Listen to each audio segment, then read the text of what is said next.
حضرت مولا علی رضی اللہ تعالی عنہ کا ایک فرمان پیش کر کے اپنی گفتگو سمیٹتا ہوں۔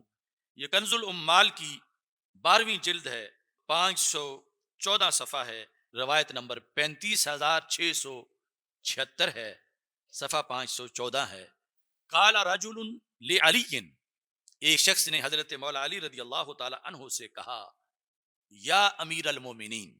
تو اس سے پتہ چلتا ہے کہ اس وقت آپ مسند خلافت پر تھے، پہلے تینوں خلافتیں گزر چکی تھیں، آپ امیر المومنین تھے۔ اس شخص نے کہا، یا امیر المومنین، ما بال المہاجرین والانصار، یہ کیا کیا انصار و مہاجرین نے؟ قدموا ابا بکر، ابو بکر صدیق رضی اللہ تعالیٰ عنہ کو مقدم کیا، وانت اوفا منہ منقبۃ، حالانکہ فضیلت آپ کی زیادہ ہے، اور آگے انہوں نے ابو بکر صدیق کو کر دیا۔ کس نے؟ مہاجرین اور انصار، یعنی اس نے بھی یہ سارا ذمہ مہاجرین اور انصار کے لگایا کہ انہوں نے جو بندہ تو اس سے افضل نہیں تھا اس کو مقدم کر دیا۔ یہ کیا کیا انہوں نے؟ یعنی حضرت مولا علی رضی اللہ تعالی عنہ سے اپنی بات کی تصدیق چاہی، ان کی طرف مذمت کے انداز میں کہ انصار و مہاجرین نے یہ کیا کیا، حالانکہ آپ منقبت اور فضیلت کے لحاظ سے اوفا ہیں، وَأَقْدَمُ مِنْهُ سِلْمًا، اور آپ اسلام قبول کرنے میں ان پر مقدم ہیں۔ یہ گفتگو جب اس نے کی تو مولا علی رضی اللہ تعالی عنہ نے جواب دیا، وہی حاکا۔ اب یہ بندہ جو پاس بیٹھا ہو چہرے کے انداز سے ہی اس کا ترجمہ صحیح کر سکتا ہے، ویسے اس میں دونوں معنی ہیں، یعنی اس کا یہ معنی بھی آتا ہے کہ خدا تیرا بھلا کرے، اس کا میں یہ بھی معنی آتا ہے تو تباہ ہو جائے۔ وہی حاکا، تو یہاں جو اگلی گفتگو ہے اس سے پتہ چلتا ہے کہ سرکار نے یعنی حضرت مولا علی نے اسے ڈانٹ کے انداز میں یہ کہا کہ تو کیسی باتیں کر رہا ہے۔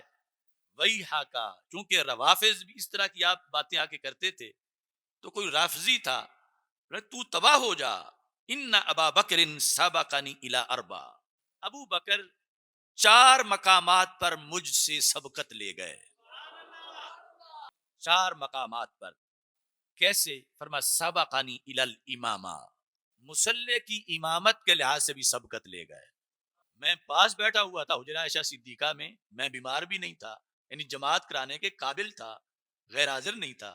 مجھے کہا مروا ابا بکر فلیصلی بالناس، کہ جاؤ ان کو کہو وہ جماعت کرائیں، تو امامت میں سبقت لے گئے۔ دوسرا وتقدیم الہجرہ، ہجرت میں بھی سبقت لے گئے، وإلی الغار، غار میں بھی سبقت لے گئے، وافشاء الاسلام، یہ بات بڑی گہری ہے اور بہت طویل موضوع ہے۔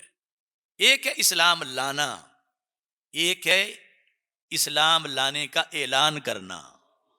فرمایا ابو بکر صدیق اظہار اسلام میں مجھ پر سبقت لے گئے، یعنی چونکہ وہ اپنے عہد کی اس وقت کے بڑے لوگوں میں شمار ہوتے تھے، اس وجہ سے عشرہ مبشرہ میں سے 5 تو وہ ہیں جنہیں ہاتھ سے پکڑ کر ابو بکر صدیق نے اسلام کی گاڑی پہ بٹھایا، یعنی ان کے اسلام لانے کے اثرات بہت زیادہ تھے معاشرے پر، کہ لوگوں نے سوچا کہ اتنا بڑا زیرک اور دانا بندہ وہ کلمہ پڑھ گیا ہے، تو اس بنیاد پر کہا کہ ان کے کلمہ پڑھنے پر اظہار انہوں نے جلد کیا اور اس کے آگے اثرات مرتب ہوئے، تو الی افشاء الاسلام، اسلام کو ظاہر کرنے کے لحاظ سے انہوں نے سبقت لی۔ فرمایا وہی حاکا، دوبارہ کہا کہ تو تباہ ہو جائے، ان اللہ ذم الناس کلہم ومدح ابا بکر، قرآن میں ایک مقام وہ ہے کہ اللہ نے سارے لوگوں کی وہاں مذمت کی ہے سوائے صدیق اکبر کے، کہ اللہ نے ان کی مدح کی ہے۔ کون سا مقام؟ آپ نے آیت پڑھی، فرمایا الا تنصروہ فقد نصرہ اللہ، جو ہجرت کا موقع تھا اللہ نے سب کو کہا، غیر مسلم تو ویسے غیر مسلم تھے جو کلمہ پڑھ چکے تھے، اللہ نے کہا اگر تم نے میرے محبوب کی مدد نہ کی فقد نصرہ اللہ، اللہ نے تو مدد کر دی ہے۔ جب یہ آیت اتری تو صدیق اکبر اس وقت بھی سرکار کے ساتھ غار میں بیٹھے ہوئے تھے، تو مولا علی کہتے ہیں باقی سب کو رب نے اس میں جھڑکی دی، لیکن اس سے اگر مستثنا ہیں تو وہ حضرت صدیق اکبر رضی اللہ تعالی عنہ ہیں. اس واسطے بلا وجہ ان کو مقدم نہیں کیا گیا. انصار مہاجرین نے نہیں کیا، اللہ نے مقدم کیا، اللہ نے اور اللہ کی رسول علیہ السلام نے.